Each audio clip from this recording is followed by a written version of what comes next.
Video लंबी न लगे इसलिए इस वीडियो को 3+3+3 पार्ट में डिवाइड करता हूँ ताकि आप चीज़ों को प्रैक्टिकली समझ पाए। मैंने अकेलेपन पे एक पॉडकास्ट बनाया था जिसमें मैंने बोला था जिस इंसान को इस दुनिया में कामयाब बनाना हो ना, सबसे आसान तरीका है उसे अकेला छोड़ दो। वो रोएगा, गाएगा, परेशान होगा, लेकिन हर हाल में वो अकेला चलना सीख जाएगा, क्योंकि अकेलापन हमेशा इंसान को मजबूत बनाती है। आपको अकेले रहने की आदत नहीं, लेकिन जो लोग अकेले रहते हैं या फिर जिनको अकेलापन अच्छा लगता है वो इस बात को एक्सपीरियंस कर सकते हैं। जब हम अकेले में होते हैं तो हम खुद से मिलते हैं, हम खुद को जानते हैं और खुद के सवालों को हम सुन पाते हैं। और यही एक बेहतर तरीका होता है जिंदगी की बुराइयों को दूर करने का और एक बेहतर मार्ग में अपनी डायरेक्शन बदलने का। क्योंकि जब आप खुद को नहीं सुनोगे तब आप खुद को कभी नहीं बदल पाओगे। खुद को बदलना है तो खुद की सुननी पड़ेगी। शायद आपको यकीन नहीं होगा, लेकिन आपके अंदर एक इंसान है जो आपका बहुत ही प्यारा दोस्त है। उसके अंदर इतनी हिम्मत है कि वो आपको हर एक चीज़ दिला सकता है जो आपको चाहिए। वो आपको हर मुसीबत से निकाल सकता है जब आप बहुत ही गहरी दुविधाओं में फंस जाते हैं। यकीन नहीं होता? आओ मैं इस बात को प्रैक्टिकली समझा के दिखाता हूँ। आप एक काम करो, आपके पास फ़ोन है, आप दिन भर फ़ोन शायद चलाते होंगे, आप इंस्टाग्राम चलाते होंगे, व्हाट्सअप, फेसबुक और भी सोशल मीडिया आप यूज़ करते होंगे। अगर मैं आपसे बोलूँ कि आप अपने इंस्टाग्राम पे जितने लोगों को आपने फॉलो कर रखा है, अगर आप उन सबको अनफॉलो कर देंगे और उसके बाद जब आप इंस्टाग्राम खोलेंगे तब अगर आपने पोस्ट करी होगी तो आपकी ही पोस्ट आपको बार बार दिखाई देगी और आप देखेंगे कि एक्चुअल में आपके पास अब कुछ नहीं बचा जो आपका टाइम पास कर सके। अब आप जब इंस्टाग्राम खोलोगे तब आप बोर फील करोगे, आपको ऐसी फील होगी कि मैं कुछ और ट्राई करता हूँ। तब आप यूट्यूब या फेसबुक या फिर कोई ऐसी चीज़ ट्राई करोगे जहाँ पे आपको एंटरटेनमेंट मिल सके। अगर आप व्हाट्सएप यूज़ करते हो, अगर आप सारे कॉन्टैक्ट नंबर को डिलीट कर दोगे तो आप वहाँ से भी बोर हो जाओगे। आप देखोगे कि ये जगह भी बड़ी बोरिंग है, वहाँ पे कुछ है जो इम्पोर्टेंट ना होती हुई बहुत इंपॉर्टेंट है। लेकिन मैं बात यहाँ पे इम्पोर्टेंट अनइम्पोर्टेंट की नहीं कर रहा, मैं यहाँ पे बात कर रहा हूँ जब तक आप कहीं और मिलते रहते हैं या फिर जब तक आप कुछ और को सुनते रहते हैं तब तक आपको खुद को सुनने का टाइम नहीं होता। खुद को सुनना है तो आप एक और काम कर सकते हो, अपने आप को एक ऐसे अंधेरे कमरे में बंद करो जहाँ पे किसी भी तरह की आवाज़ न जा रही हो, जहाँ पे आपको फील हो कि आप घड़ी की टिक टिक भी सुन सकते हो। या फिर आप ऐसे भी कर सकते हो, रात के 12-1 बजे जब बिल्कुल माहौल शांत हो तब आप चुपचाप बिना किसी चीज़ को टच किए आप बैठ सकते हो और बैठ के आंखें बंद करके आप उस चीज़ को फील कर सकते हो और जो आपको तब सुनाई देगी वही इंपॉर्टेंट है। चलो दूसरा फेज शुरू करते हैं। एक दिन में कोई बात इंसान को समझ में नहीं आती तब तक जब तक कि वो उस चीज़ को प्रैक्टिकली करके न देखे। आश्रम में एक शिष्य था जो बहुत बोलता था, उसकी ज़्यादा बोलने की वजह से सब बहुत परेशान थे। एक दिन गुरुदेव ने बोला कि तुम सब एक संकल्प लो और ऐसा संकल्प जिसको तुम पूरा करके दिखाओ। तो ये सबने अपने अपने संकल्प बताए। फिर वो लड़का आया और गुरुदेव से बोला कि मुझे आप ही कोई संकल्प बताइए, मैं कोई छोटे मोटे संकल्प ऐसे नहीं ले सकता।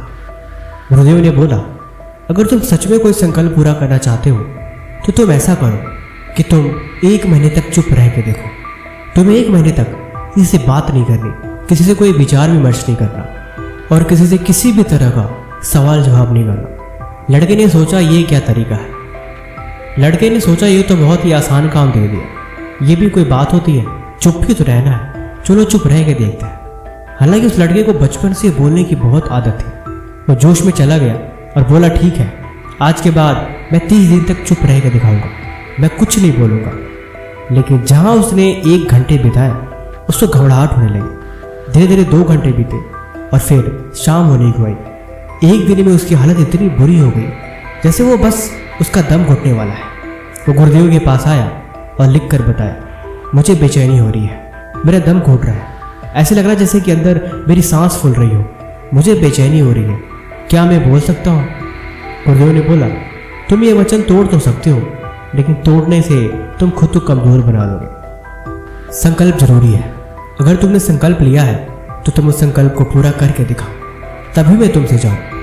लड़का जिद में आ गया और बोला ठीक है, मैं आज से चुप रह के ही दिखाऊंगा। वो उसने वही काम किया जो मैंने आपसे बोला, जाके कुटिया के अंदर खुद को एक कमरे में बंद कर लिया। इन कमरे में बंद कर लेने से भला क्या मिलने वाला है? वो चुप तो था, लेकिन उसके अंदर हजारों आवाज़ें थी, हजारों बातें थी जो अंदर का इंसान उससे करने लगा। वो फिर गुरुदेव के पास आया और बोला, मैं चुप तो हूँ, लेकिन मेरे अंदर का इंसान चुप नहीं है। वो बकवास कर रहा है, वो बहुत सी बातें कर रहा है और मैं परेशान हो रहा हूँ। गुरुदेव ने कहा, तुम इस आश्रम से निकल जाओ और जंगल के बीचों बीच जाके तुम खुद से मिलो और फिर उससे बात करो, तब शायद तुम्हारी समस्या का हल मिलेगा।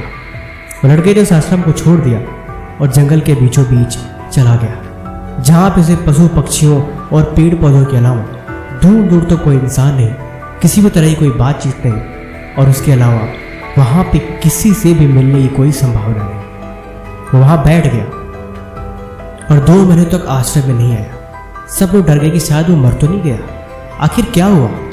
एक लड़का आया, गुरुदेव से बोला, क्या वो मर तो नहीं गया, या किसी भी इस तरह के जंगली जानवर ने उसका शिकार तो नहीं कर लिया?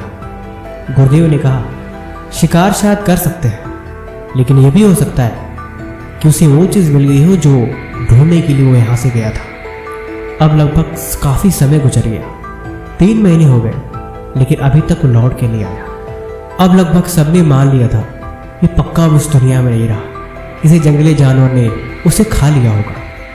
लेकिन एक दिन वो लौट के आता है। सब आश्चर्यचकित रह जाते हैं कि ये कैसे हो गया। लेकिन अब जो आया था वो नहीं था जो यहाँ से गया था। उसके चेहरे पे एक असीम शांति थी।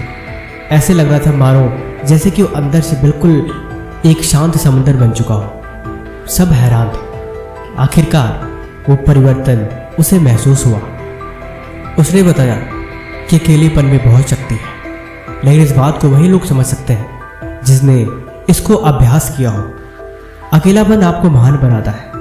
दुनिया के महान लोग, साधु संत, महात्मा, या फिर हर एक इंसान जिसने लाइफ में कुछ अचीव किया है, कहीं न कहीं अकेलापन एक बड़ा रोल होता है। अकेलेपन से मत डरो, उससे लड़ने की आदत डालो और खुद को तलाश करो। इसीलिए कहते हैं, जिसका मन शांत नहीं, वो जिंदगी में सब कुछ पाके भी हमेशा परेशान ही रहेगा। इसीलिए ध्यान, योग और व्यायाम, ये तीनों चीज़ें ज़रूरी हैं। आप लाइफ में सब कुछ पढ़ो, सब कुछ सीखो, हर एक चीज़ का एक्सपीरियंस करो, लेकिन इन बातों को भी कभी मत भूलना, क्योंकि आप कितना भी दूर निकल जाओ, आप अपने घर को कभी नहीं भूल सकते। अकेलापन को